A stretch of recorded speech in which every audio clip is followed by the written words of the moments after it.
verbs that share the same spelling but differ in stress placement. Typically, the stress Typically, the stress is placed on the first syllable for nouns and on the second syllable for verbs. This shift can entirely change the meaning of the word. For example, contract as a noun, a formal agreement. Contract as a verb, to reduce in size or to grow. Other examples include record as a noun, a documented account or a music recording. Record as a verb, to document or capture sound. Permit as a noun, an official document allowing something. Permit as a verb, to allow something to happen.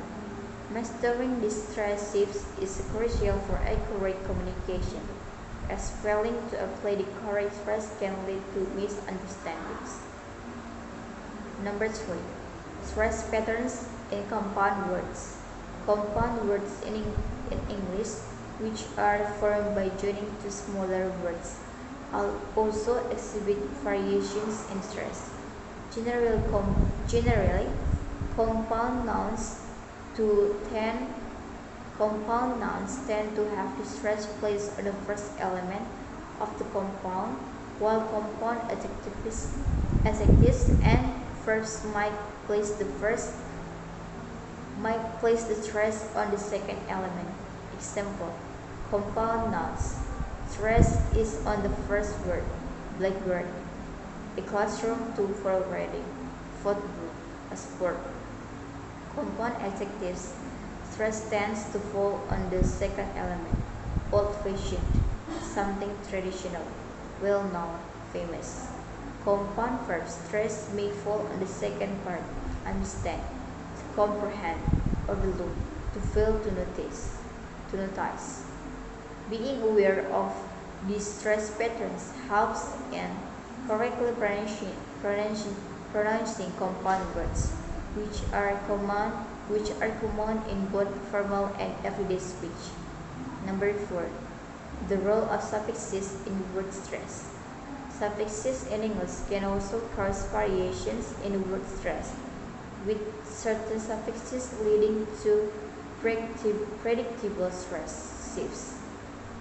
Some suffixes move the stress to a specific syllable, while others have no effect on the original stress of the base word. Stress-moving suffixes.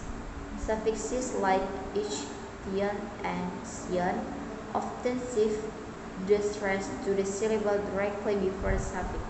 For example, economy from economy, information from inform, decision from decide. Non-stress moving suffixes. Suffixes like ly, nes, and man usually do not change the original stress pattern of the base word. For example, quietly from quiet, happiness from happy, improvement from improve.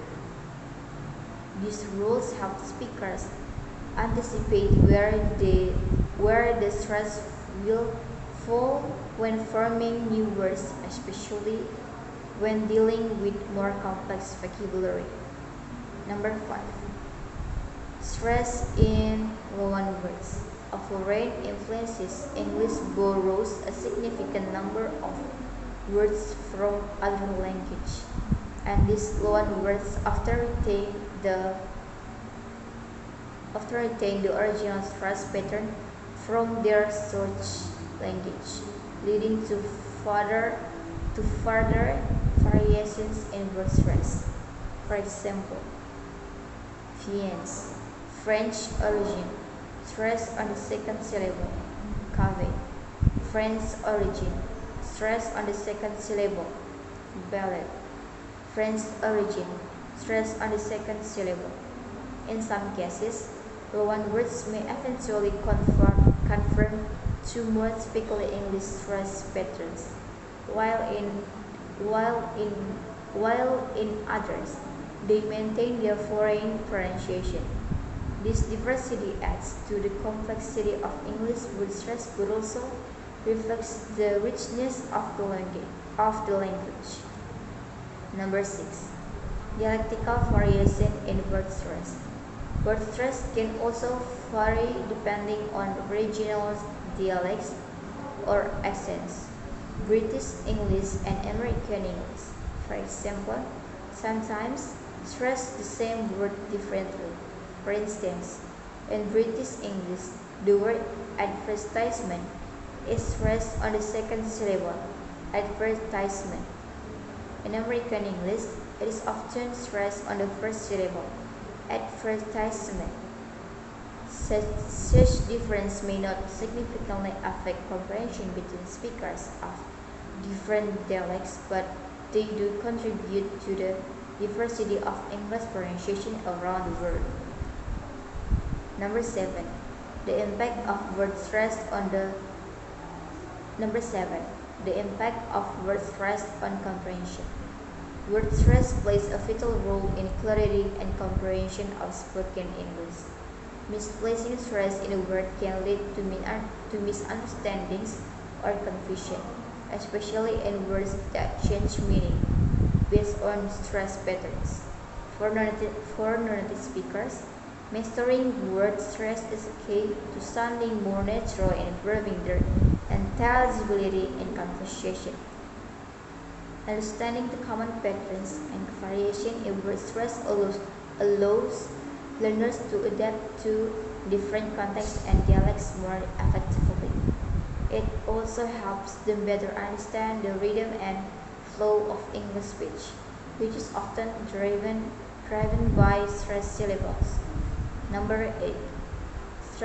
Strategies for mastering word stress variations.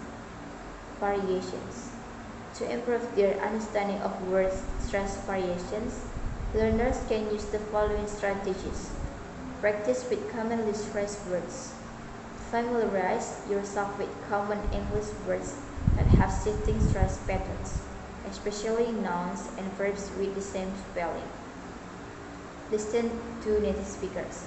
Listening to a variety of native speakers from different English-speaking regions can help learners recognize and adapt to variation in word stress. Use dictionaries. Most dictionaries include pronunciation guides with stress markers to indicate where the emphasis should be placed. This is particularly helpful for words with unpredictable stress patterns or for loanwords. Imitate speech. Practicing by mimicking native speakers, especially in terms of stress and rhythm, helps to internalize the correct stress patterns. Word stress in English varies based on several factors, including word type, length, affixes, and origin.